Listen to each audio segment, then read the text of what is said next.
Thank you, Liam, and thank you, everybody, for coming. I'm going to focus my comments on biological data, specifically DNA-based data that are kept in typically in law enforcement secured agencies. And I'm going to focus my comments on how these data are used and what some of the policy challenges there are as we think about genetics as something that connects us all, especially members of families.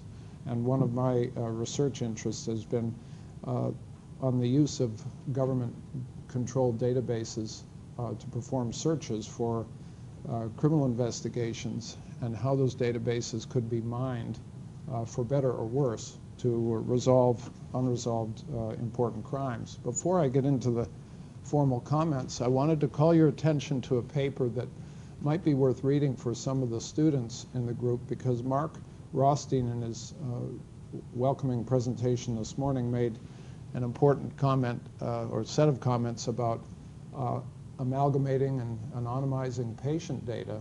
And this paper that came out of a private company called TGen in Arizona was surprised in trying to deconvolute DNA mixtures that they could actually go back and identify individuals who had contributed even trace samples to a pooled mixture of samples. And a lot of research data now done in hospitals and medical centers takes data from many individuals, anonymizes it under the consenting procedures so that they remove the names. But this paper illustrates very nicely. It's fairly detailed and mathematical, but it illustrates how these mixtures, even of pooled patient data involving DNA samples, could be deconvoluted to identify individuals who thought their samples were being given anonymously. So it echoes some of the comments we heard from Mark, and one of the books that I was reading on the plane, it's called No Place to Hide,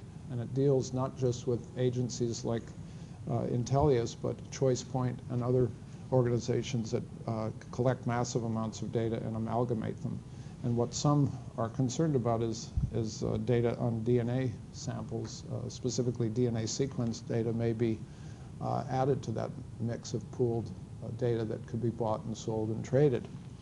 It's, I think, important to note, since we're here in Canada, that the Office of the Privacy Commissioner actually has genetic information as one of the priority areas for their own thought and policy formulations. And with regard to the OPC in Canada, their aims specifically deal in red there with genetic samples, speaking not only about an individual, you or me as individuals, but also family members. So I'm going to use that as a takeoff point, because it's clear that we have an increasing and growing awareness of the fact that when we give a sample, we're not only giving information about ourselves, whether it's a volunteer in a hospital or to your physician or nurse who takes care of you, but also in the context of criminal offender databases, we're getting information not only about those individuals, but their close family members.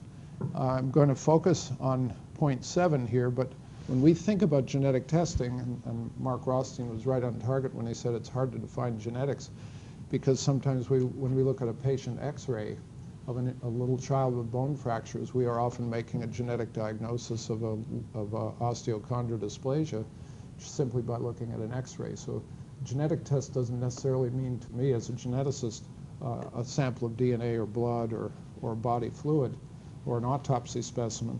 It could simply mean a photograph or an x-ray. Sometimes gives us information about the genotype or the genetic predisposition to disease of an individual.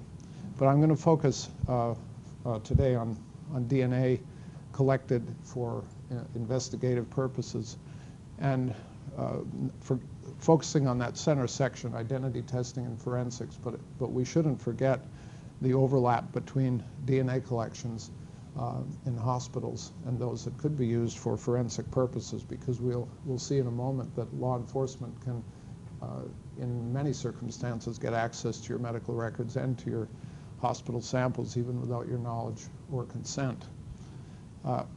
When we talk about human identity testing, using a DNA sample could come from any body, tissue, or fluid found at a crime scene or taken at autopsy. It has many purposes. Civil paternity cases being notable. Is the father the father? This could be used for child support purposes, child custody, could be used for immigration decisions by governments. And we're contacted regularly by immigration agencies in many countries trying to learn if two individuals are biologically related through their DNA. In the U.S. military, all soldiers, sailors, airmen, and Marines have a sample in case they're lost in battle or in a training accident to make positive identifications. And the last point here, DNA databases from convicted felons is the subject of a lot of my interest.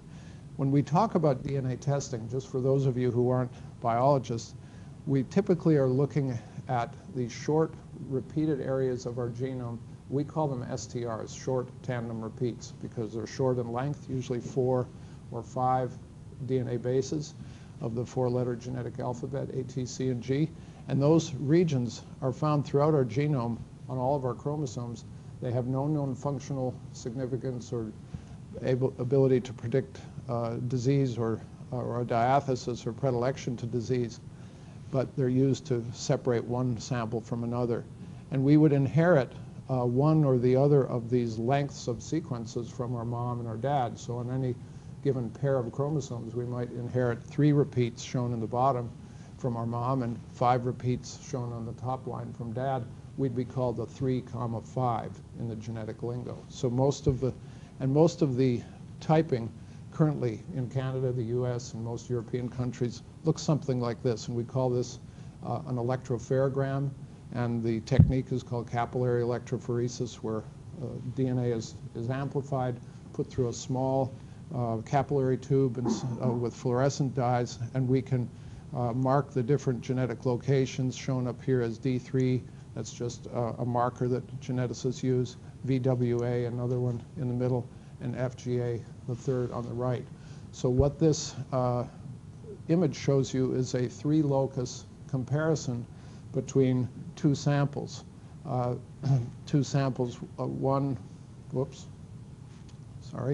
One from a crime scene sample and one from a known individual. And of course the question is, can you connect these 2 samples as coming from the same individual? And you can see that they type similarly. At the D3 locus, both samples have the 14,17 profile.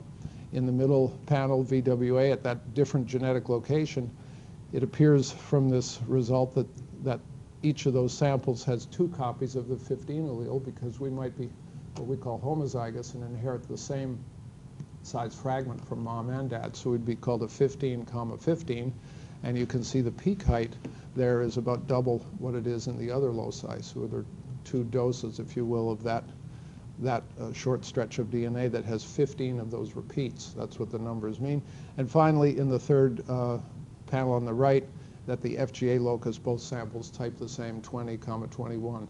So we would say in court that this is a 3-locus match, and we'd then offer the court a statistical estimate of how common or how rare that particular 3-locus profile would be expected to be found in a randomly selected, unrelated person of the same race or ethnic group as the alleged murderer or defendant in a particular case. And this is used for paternity testing as well. Is the person the father? Was there a nursery mix-up? Is this baby belong to this mother?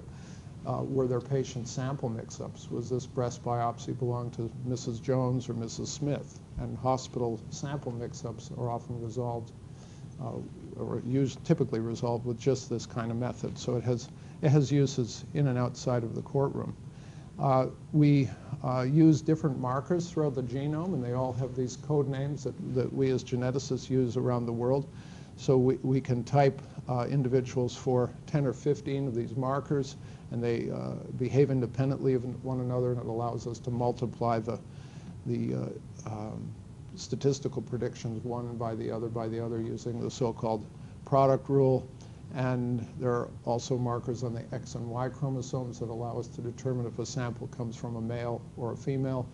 And we've done a lot of work on the Y chromosome in recent years so that every male in this room would be distinguishable from each other based simply on the Y chromosome profile, unless we were patrilineally related. If we were brothers or father-son or uncle-cousin with the same paternal line, we would have the same Y chromosome marker. I'd like you to remember that point for later in my talk.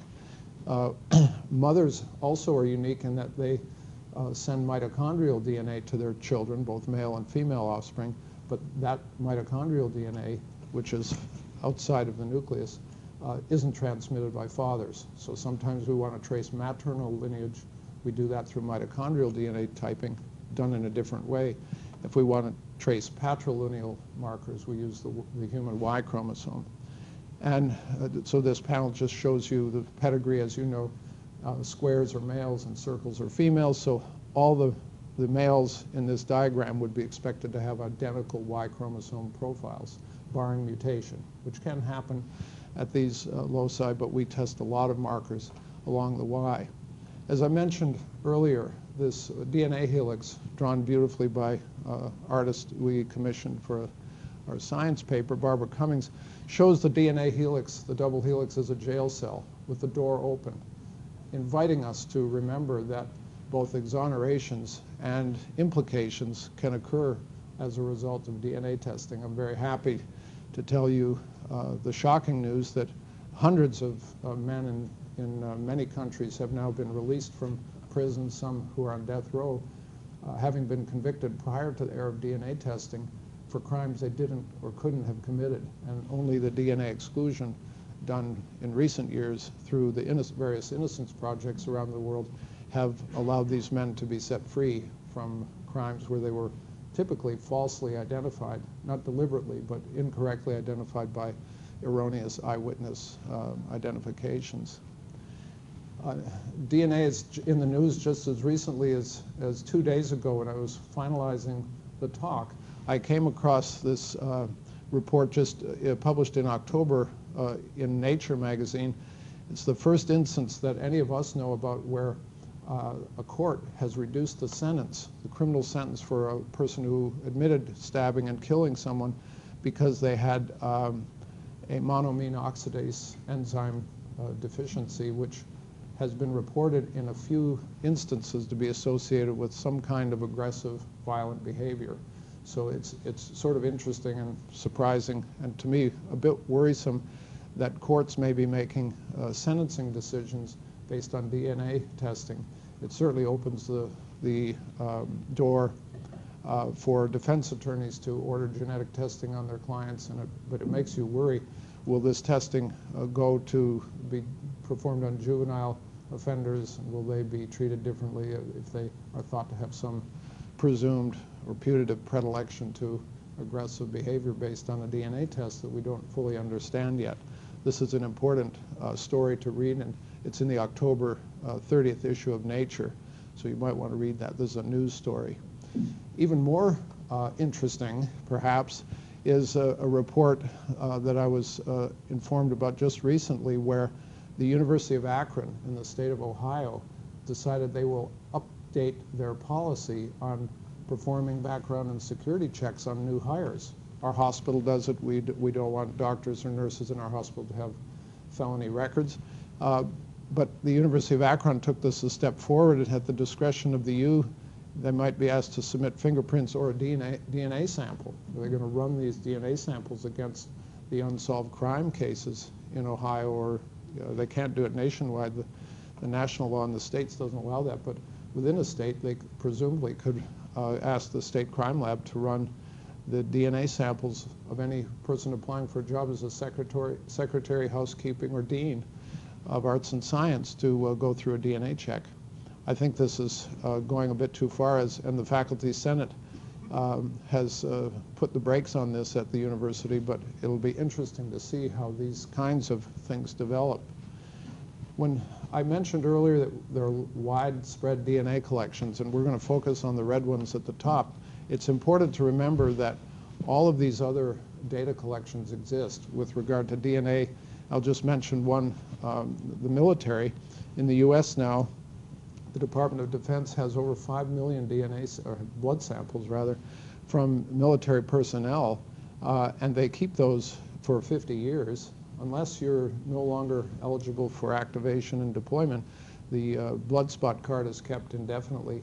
And these cards were initially created about in the early 90s for humanitarian purposes, for identifying soldiers who were killed in battle and training accidents and so on, and their bodies may be charred or dissembled such that you needed DNA to identify them rather than dental records or fingerprints. Well, through the Culberson Amendment to the Defense Appropriation Act a few years ago, the federal regs were changed so that now these military samples can be interrogated in certain situations for criminal investigations. So when we collect DNA for one reason, all it takes is, of course, is the stroke of a pen for a governor or president to change the purpose of those collections far away from what the original intention was. And I think that we have to be on guard. Comparing the two countries, US and Canada, with regard to the offender, the forensic databases, you might want to know we have 7.5 million convicted offender samples in the US compared to about 170,000 here in Canada. Besides the convicted offenders, those who've been convicted of certain crimes, usually felony crimes where the sentence could be over 1 year, and there are, again, tens of thousands of crime scene samples taken from crime scenes as yet unsolved, and these are compared to one another to look for hits or matches between unsolved crime scene evidence and known offenders because of the problem of recidivism. And also crime scene to crime scene hits are important because it could link crimes that are as yet unsolved. This rape that occurred in Stony Creek could be related to the one in London, Ontario. So it may give the constables some evidence that crimes are related to one another even when they don't yet have a list of possible suspects. And the so-called hits shown below are the number of recorded matches, either offender to crime scene matches or crime scene to crime scene matches that the two countries have had. These are a bit worrisome metrics of success, and the agencies that I'm on the advisory boards of both actually champion these as evidence that the program works. The concern I have as a member of their advisory committee is that most of what happens after the match is made is a downstream activity. The lab gives that hit information to law enforcement or to the prosecuting attorneys, and sometimes along that pipeline from the hit to actually case resolution, whether it ends in a plea bargain, a conviction, or a determination that the hit is non-probative, we often don't know, we usually don't know how many of those so-called hits end up in case resolution. In Canada, I just thought I'd show you data from last week from the advisory board meeting that was held here in Ottawa.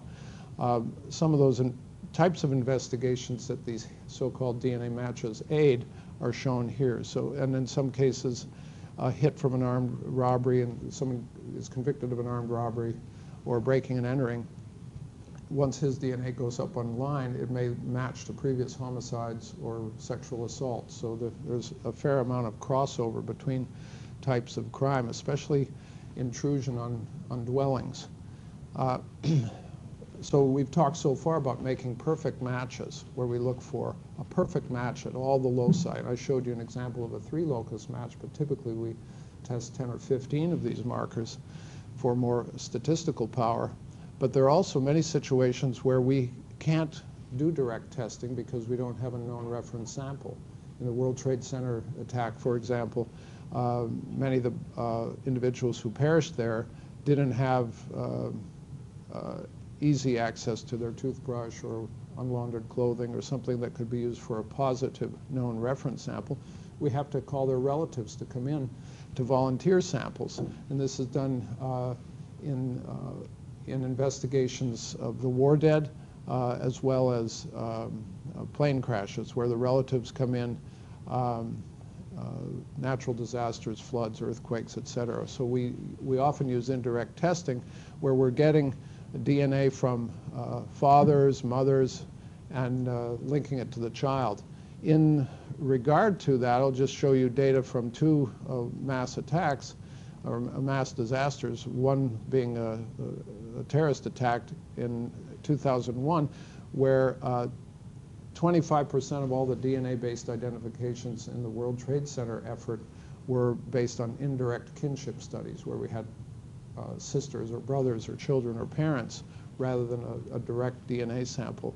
In Katrina, in the big hurricane, most of those DNA identifications were based on indirect testing because the homes were washed away, their medical records were destroyed in the floods and hurricanes, and the group of scientists that I was part of in both of those efforts needed to do the kinship studies to identify those victims. When you think about this a little more deeply, you'll realize that you could use these same principles of indirect identification in the forensic context. And when I started thinking about this, I realized besides all the samples that we collect, whether we're researchers or physicians collecting patients from samples or offenders or arrestees, we also are getting proxy profiles. If any of us have an identical twin, we may volunteer a sample for an altruistic reason. We're also giving our twin brother or twin sister a sample. We're also giving a lot of information about other close relatives, particularly the so-called first-degree relatives, parents and children. Well, what could you do with this information from a law enforcement perspective? Let's take a look quickly at the BTK serial murder investigation in Wichita, Kansas, in which this monster raped and killed and tortured over a dozen women and sometimes members of their family, where he had stalked and bound, tied, and killed them. The BTK killer was a name he gave himself: bind, torture, and kill. These cases went unsolved until he made the mistake of sending a computer disk to the police in which he described the next series of crimes he was going to commit. His name hadn't been in the paper in a while, and he had obviously psychological problems. The police were able to trace that computer disk to a church in Wichita, Kansas, and only about 5 men had access to that computer. And Dennis Rader, shown in his orange jumpsuit there, was the most likely suspect based on their good old-fashioned police work. They didn't want to alarm him by chasing a cigarette butt or a Coke can or uneaten potato chip to get a DNA swab directly from him. They knew he was married and he had a daughter, an adult daughter, living in another state at the time. And what do all women in the room, what are they all offered when they go to their nurse or doc starting at age 17 or 18? They're offering Pap test. So they went to the hospital and got the Pap sample from the daughter's hospital biopsy without her knowledge or consent. And there's an exception in the HIPAA. The CFR stands for Code of Federal Regulations, which governs our HIPAA privacy issues in the United States. They were able to get her Pap smear DNA without her knowledge or consent, and they do what was done at the Kansas Bureau of Investigation and the FBI lab in Quantico, Virginia, was simply to compare the DNA from the Pap smear of the daughter of this person with the semen samples left at all the crime scenes. Those semen samples all matched one another, so they knew there was a singular perpetrator. And they do what we call a reverse paternity test. Just in the way you saw, they do those, study the markers and ask, could the owner of this Pap smear be the biological offspring of the owner of this semen sample? And the answer statistically was a resoundingly positive yes. And yes, you can do these paternity tests without the mother. So you might be wondering, don't you need a trio? Typically, it's better if you're doing a paternity test to have the trio: the known mother, the alleged father, or the putative father, and the baby or child. But you can do it in this way as well. So this was initially surprising to most. How could you get someone's medical sample for a criminal investigation? It's done all the time. We have state police at our hospital from time to time gathering medical records from decedents. It might be drug history, may be HIV status. It could be other things, and under court order they can get that. What if we applied this concept of the familial clustering of our DNA to crime investigations? Could we use the samples in the offender index, the 5 or 7 million samples now in the US, to identify suspects of crime? We take crime scene evidence, match it against the 7 million samples, we get no match. That's not very smart or efficient, because you're ignoring the close but not perfect matches. You're not doing any data mining at all. And when we looked at data from full SIBs and unrelated individuals, you'll see on average in the red there 16 alleles in a 26 allele profile in common in brothers. or sisters, but only 8 in unrelated people. There's some overlap, of course, that you have to take into account. And this would be a graphical display of those data. How much sharing, how much of our genome do we share with our first-degree relatives, in this case SIBs, as opposed to unrelated people. So some of us in this room may have a similar identical profile at 1 or 2 of those loci, or we may share one of the alleles at several of the loci. But the chance we're going to share 16 or more is small. So how could you use data mining? I'll give you a couple quick examples. I don't want to go over my time. This is a remarkable case that probably is the poster child for this kind of analysis, where 3 individuals were convicted of the brutal stabbing of Lynette White in Cardiff, Wales, and they were later had their convictions expunged due to police misconduct, and it turns out they didn't commit the crime for which they were convicted. And this embarrassed the police. They went back to the crime scene that was years before, pulled the kickboards off and collected 900 DNA samples and used polymerase chain reaction, or PCR, to amplify even trace amounts of DNA. And Andrew MacDonald, one of the scientists involved in this effort, noted a rare allele at one locus that in the crime scene evidence that didn't match Lynette. When stabbing deaths occur, often the perpetrator's hand will slip on the bloody knife and he will cut himself and leave some of his own blood at the murder scene. So Andrew searched this, the whole profile, against the whole UK database. At the time had about 600,000 individuals in it, and there was no match. They screened 300 volunteers, known offenders in the Cardiff, Wales area who voluntarily gave a sample to exclude themselves. There was no match. He noted the rare allele, or the yellow Ferrari, that we'd all notice, as opposed to the white van, and he narrowed the search geographically to the Cardiff, Wales area, which samples were in the offender database in UK that had been taken from offenders in the Cardiff, Wales area. Now there are only 70 with this rare allele. And one profile stood out, that is a 14-year-old boy. The whole profile was very similar, in addition to having that rare allele, but he wasn't even born yet at the time of the crime. And of course, it wasn't a perfect match. They asked his father to give a sample. He was excluded by the DNA analysis.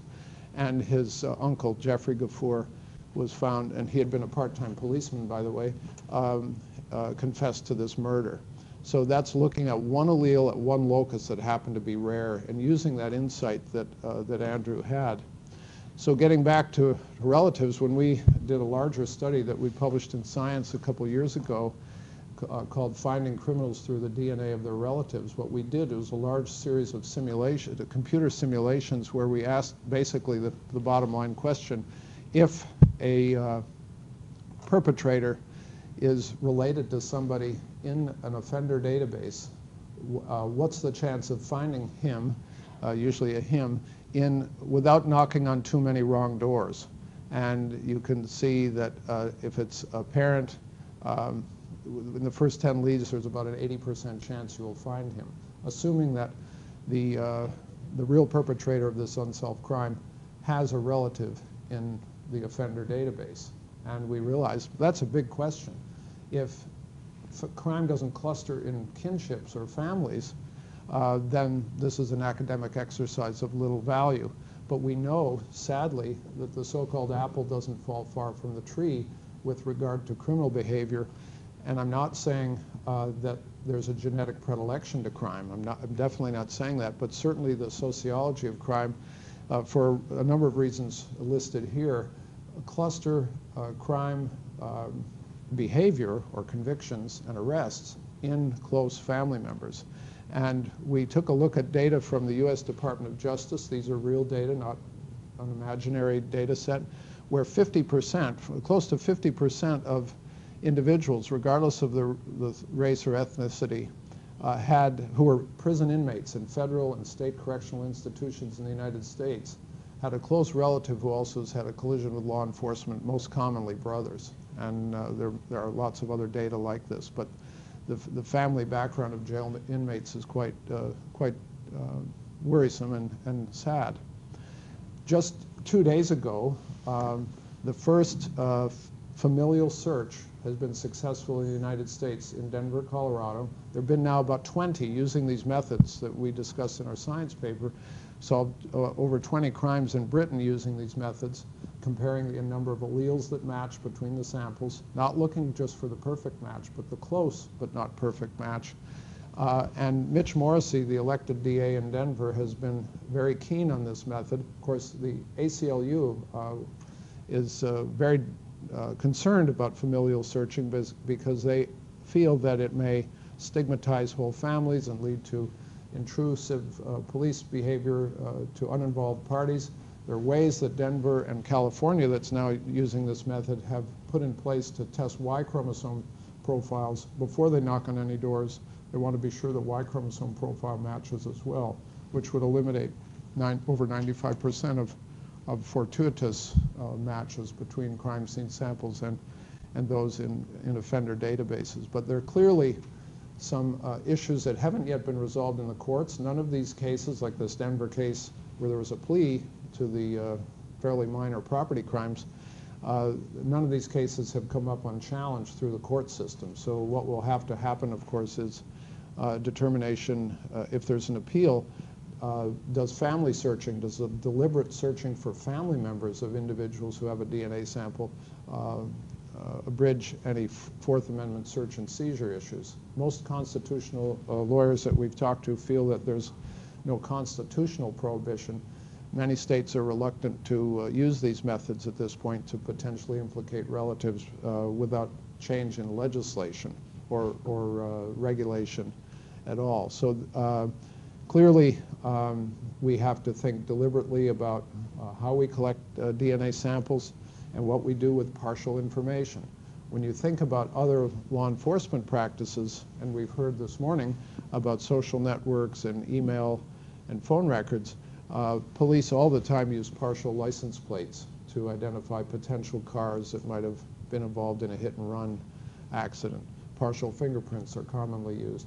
So there is a lot of precedent for using partial information or partial DNA match in this instance, and we'll have to see how our society feels about this. In Canada, this hasn't happened. The DNA Advisory Committee that I sit on for the RCMP, the National DNA Data Bank of Canada, has taken a bit of a cautious, I think appropriately cautious, and wait-and-see attitude about this, and with close consultation with the Office of the Privacy Commissioner here.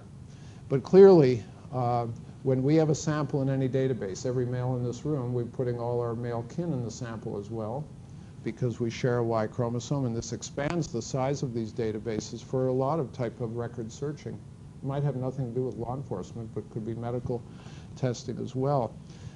We can data mine these samples in ways that we hadn't thought about just a few years ago, and simple software upgrades could allow ready searching to identify kin. And the public perception is something that varies all over, from the ACLU being opposed to it to college students in dormitories or apartment buildings who, when one of their classmates is sexually assaulted, are simply astounded that we're not making more aggressive use of these, because it sends a chill of fear through not only the woman who's been sexually assaulted or raped in a college dormitory or apartment building in a large city, and they, when I've talked to public groups about these ideas, they're shocked and surprised that we're not using it more aggressively. So I don't have the answer myself of where we should go, but I think it will happen. I think the cat is out of the bag, and we have to be on guard for, I think, misuse and overuse, and consider the rights of victims and the innocent as well. Thank you very much.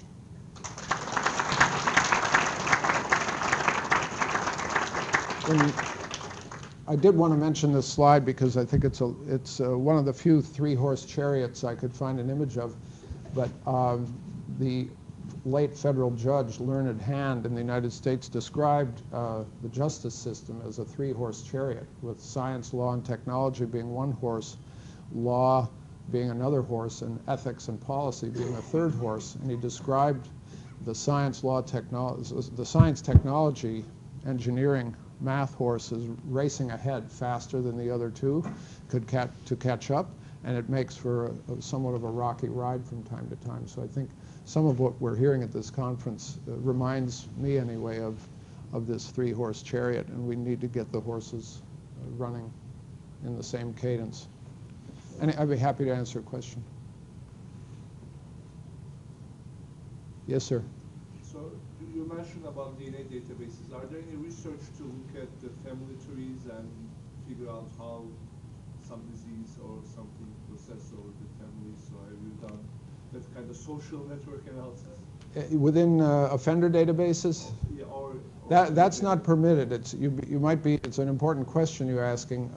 One of the major concerns about the issue of family searching is that when you have a DNA sample, even though we're only testing for these 10 or 15 markers, those STRs that I talked about, theoretically you have the sample, you could sequence the entire genome. Right now, the ability of massive parallel sequencing to sequence your genome or mine in less than a few days is there.